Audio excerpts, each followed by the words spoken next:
नमस्कार, 100% समाचारमा स्वागत छ। म प्रतिमा। सुरु गरौं 100% समाचार।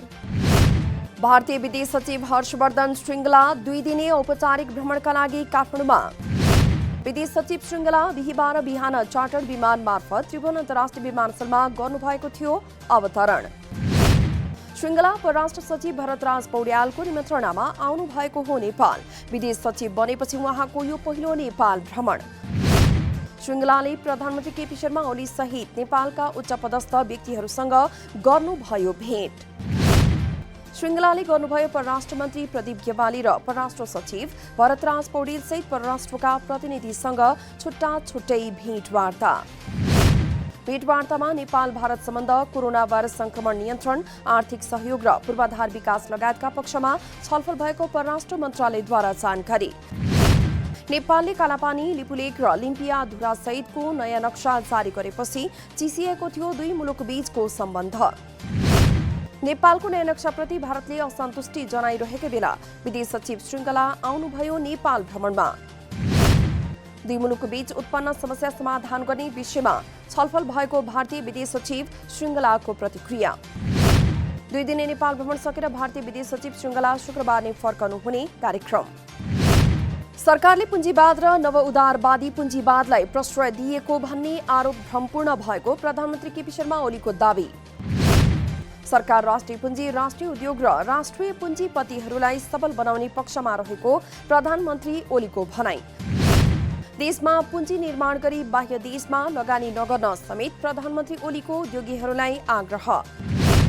भारत र चीनसँग आर्थिक विकासबाट लाभ लिन बाहेक नेपालको कुनै स्वार्थ नभएको परराष्ट्र मन्त्री प्रदीप गेवालीको भनाई।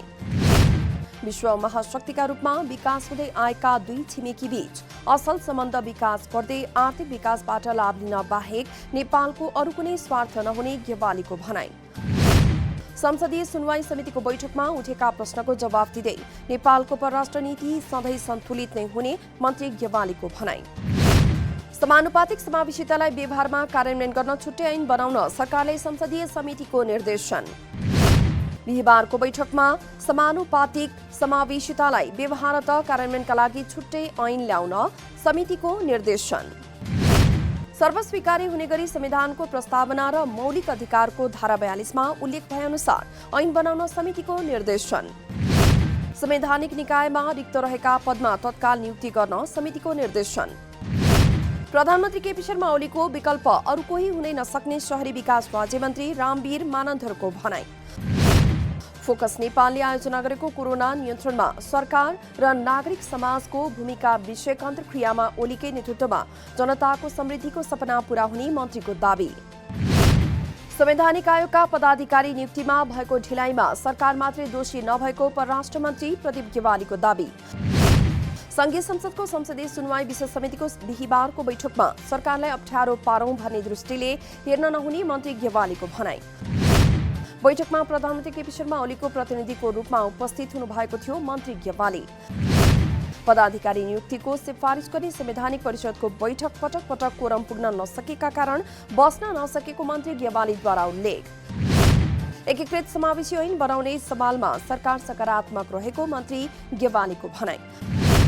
बैठकमा उपस्थित सदस्यद्वारा संवैधानिक निकायमा अविलम्ब नियुक्ति गर्न तथा नियुक्तिहरूलाई समानुपातिक समावेशी गर्न माग। संवैधानिक नियुक्तिहरूमा सरकारले संविधानमा लेखेको कुरालाई पालना नगरेको सदस्य पुष्पा भूषाल गौतमको टिप्पणी। खुल्ला प्रतिस्पर्धाबाट राजदूत नियुक्त गर्नुपर्ने अधिकांश सदस्यको धारणा। वर्तमान संकटका बेला सरकार परिवर्तन भए देश दुर्घटनामा फस्ने सूचना तथा प्रविधि मन्त्री पार्वत गुरुङको दावी। सत्ता पक्ष भित्रै प्रतिपक्ष जन्मिनु र सरकारलाई असहयोग गर्ने प्रवृत्ति देशको लागि दुर्भाग्य भएको मन्त्री गुरुङको धारणा। सांस्कृतिक र धार्मिक केन्द्र जोगाउने दायित्व सबैको भएको संस्कृति पर्यटन तथा नागरिक उड्डयन मन्त्री योगेश भट्टराईको भनाई। मानव सभ्यताको विकासको प्रतीकका रूपमा रहेका सम्पदाहरूको संरक्षण र सम्वर्धनमा सबै मिलेर अगाडि बढ्नुपर्नेमा मन्त्री भट्टराईको जोड। नागपोखरी भगवती बहाल क्षेत्रलाई नारायणहिटी संग्रहालयसँग राखेर विकास गर्नुपर्ने कांग्रेस सांसद गगन थापाको धारणा। हरिबोधनी एकादशीको अवसरमा नारायणहिटी द्वारको उद्घाटन कार्यक्रममा एउटै प्याकेजमा यस क्षेत्रको विकास गर्न सके पर्यटकहरूलाई आकर्षित गर्न सकिने नेता थापाको दावी। कार्तिक शुक्ल एकादशीका दिन बिहिबार औषधियुक्त वनस्पति तुलसीको पूजा गरी मनाइयो हरिबोधिनी एकादशी पर्व। हरिबोधिनी एकादशीका दिन तुलसीसँग भगवान विष्णुको विवाह र पूजा गरी एकादशी पर्व मनाउने परम्परा। हरिशयनीदेखि हरिबोधिनी एकादशीसम्मको 4 महिनाको चतुर्मासको अवधिमा भगवान विष्णुका भक्तहरूले व्रत बसी तुलसीको विशेष पूजा गर्ने परम्परा। आदिकालदेखि पूजाको परम्परा बसेको तुलसीको महिमा वैज्ञानिक रूपमा पनि लाभदायक भएको प्रमाणै। हरिबोधिनी एकादशीका दिन विष्णुको मूर्तिलाई रथमा राखी यात्रा गराउने प्रचलन। काठमाडौँ उपत्यकाका विभिन्न स्थानमा विशेष मेला लाग्दै आएकोमा यस वर्ष कोरोना भाइरसका कारण मेला प्रभावित। 72को बर्दिवास घटनाका विषयमा सर्वदलीय सर्वपक्षीय समिति र जिल्ला सुरक्षा समिति बीच भयो 4 बुँदे सहमति। आन्दोलन तत्कालका लागि स्थगित हुने भनिए पनि 72को बर्दिवास चलेश्वर र शम्सीमा स्थानीयहरूले गरेका छन् प्रदर्शन। बर्दिवास नगरपालिकाकी 6 वर्षीय बालिकाको परिवारलाई उचित क्षतिपूर्ति र प्रहरीको गोली लागि ज्यान गुमाएका सञ्जय नुपानेलाई शहीद घोषणा गर्न प्रदर्शनकारीहरूको माग। बालिकाको बलात्कारपछि हत्याको आरोपमा गौशाला नगरपालिका 5 का अरुण कुमार शाहलाई प्रहरीले गरिसकेको छ पक्राउ। नेपालमा बिहिबार थप 1600 भन्दा बढीमा कोरोना पुष्टि। सँगै नेपालमा कोरोना संक्रमित संख्या 2,27,640 नाघ्यो। कोरोनाका कारण थप 23 जनाको मृत्यु। हालसम्म नेपालमा 1,412 जनाले गुमाए ज्यान। बिहिबार थप 1,437 जना डिस्चार्ज भएसँगै हालसम्म 2,09,435 जना भए कोरोना मुक्त। नवलपुरमा पीसीआर मेसिन भित्रिएको झण्डै 1.5 महिना पुग्दा समेत आएन सञ्चालनमा।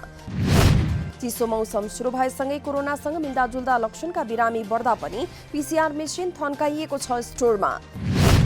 स्वास्थ्य मन्त्रालयले पठाएको मेसिन जिल्ला अस्पतालमा आइपुग्दा भव्य समारोहका बीच गरिएको थियो हस्तान्तरण। आर्थिक नियमावलीको प्रक्रिया अन्तर्गत टेन्डर लगायतका कारणले मेसिन सञ्चालनमा ल्याउन ढिलाइ भएको अस्पतालको दाबी। अस्पतालमा 5 बेडको आइसियु र 2वटा भेन्टिलेटर रहे पनि दक्ष जनशक्तिको अभावका कारण भेन्टिलेटर समेत हुन सकेन सञ्चालन।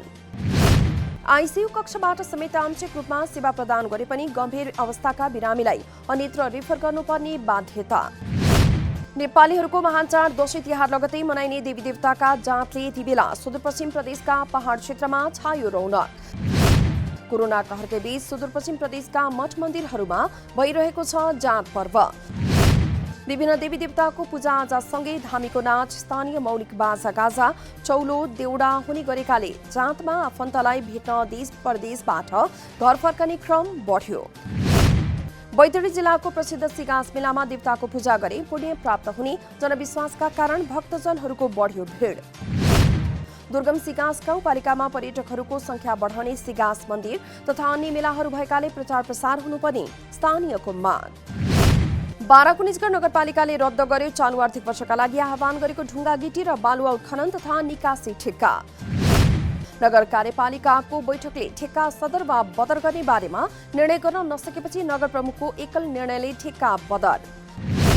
नगरपालिकाले चालु आर्थिक वर्षका लागि बकैया र धनसार खोलाबाट नदीजन्य पदार्थ उत्खनन तथा निकासी गर्ने भन्दै कार्तिक 16 गते खोलेको थियो बोलपत्र।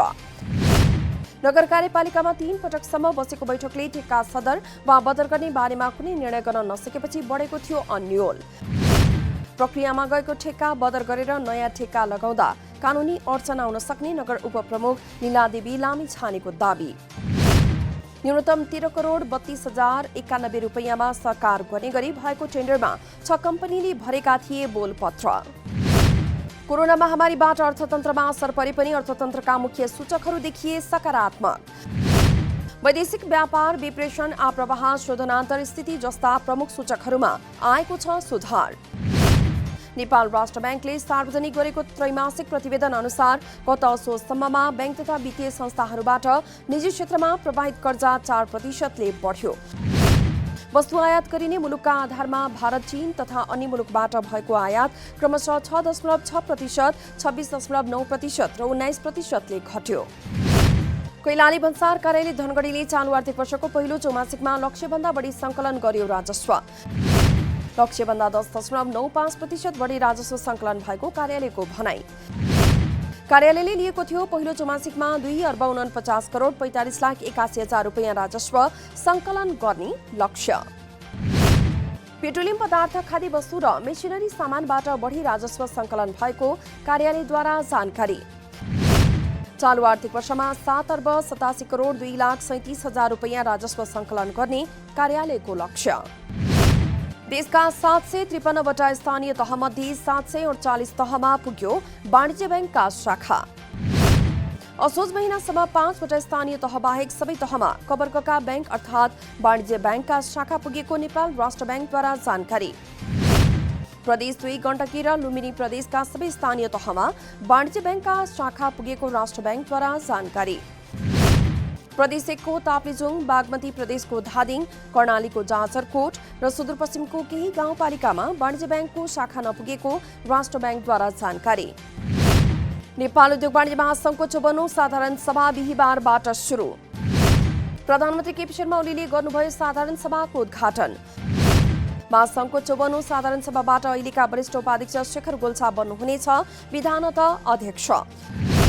महासङ्घको साधारण सभामा शनिबार निर्वाचन हुने कार्यतालिका। महासङ्घको वरिष्ठ उपाध्यक्षका लागि अहिलेका एसोसिएट उपाध्यक्ष चन्द्र ढकाल र जिल्ला नगर उपाध्यक्ष किशोर प्रधानले दिनुभएको छ प्यानल सहित उम्मेदवारी।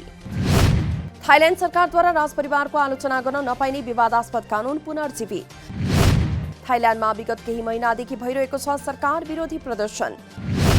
सोही प्रदर्शन नियन्त्रणमा लिने प्रयास स्वरूप राजपरिवारको आलोचना गर्न नपाइने विवादास्पद कानून गरियो पुनः सक्रिय। कानूनमा राजपरिवारको आलोचना वा निन्दाको एक घटनाका लागि 15 वर्षसम्मको जेल सजाय हुने व्यवस्था। भारतको दक्षिणी क्षेत्रमा भारी वर्षापछि आएको शक्तिशाली तुफान निवारका कारण जनजीवन प्रभावित। दक्षिण भारतको तमिलनाडु र पोन्डिचेरीको कैयौं क्षेत्रमा भारी वर्षा र तीव्र गतिको हावासँगै निवार तुफान प्रवेश गरेकाले सर्वसाधारणलाई गराइयो सचेत। आँधीबाट प्रभावित यी क्षेत्रका 1000 स्थानीयलाई सारियो सुरक्षित स्थानतर्फ।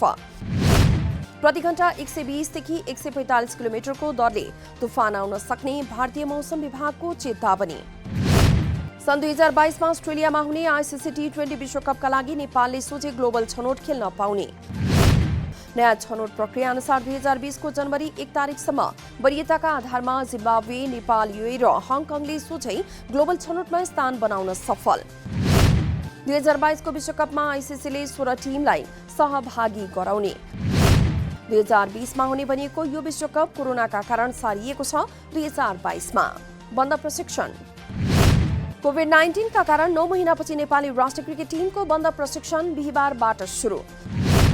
कीर्तिपुरी स्थित क्रिकेट मैदानमा प्रशिक्षक जगत टम्टाको नेतृत्वमा 9 महिनापछि बन्द प्रशिक्षणमा फर्किएको टिमले अपनाएको छ स्वास्थ्य सुरक्षाका सम्पूर्ण मापदण्ड। सुरुमा बन्द प्रशिक्षणका लागि 22 जना खेलाडीलाई बोलाइएकोमा अहिले 27 जना खेलाडी बन्द प्रशिक्षणमा। 100% समाचार अहिलेलाई यति नै। नमस्कार।